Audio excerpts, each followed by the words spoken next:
Bonjour à tous. La sécheresse s'aggrave en Côte d'Or. Plusieurs cours d'eau ont franchi un nouveau seuil d'alerte dans le département.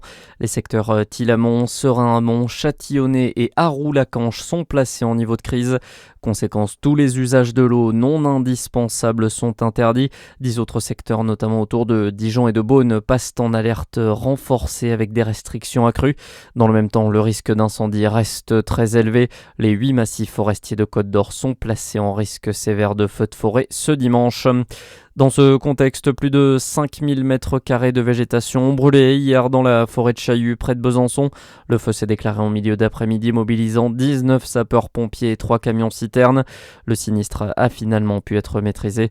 Selon les premiers éléments de l'enquête, l'origine de l'incendie pourrait être liée à un barbecue sauvage. Les recherches se poursuivent. En parallèle, 55 000 nouvelles évacuations ont été ordonnées par les autorités en Gironde hier soir.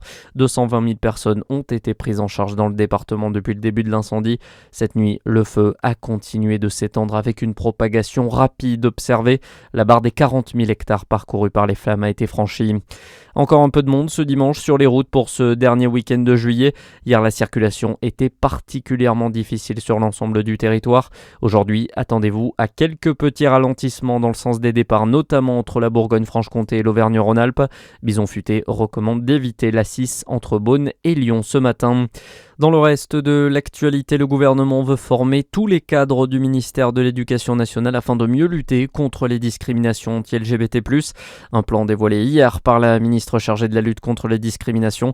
Ce plan prévoit aussi que l'ensemble des départements français disposent d'au moins un centre LGBT+, d'ici 2029. Et puis, clap de fin ce dimanche sur le Tour de France. Les coureurs sont attendus cet après-midi sur les Champs-Élysées. Sauf catastrophe, Tadej Pogačar devrait être titré pour la 5e fois. Bonne journée sur Fréquence Plus.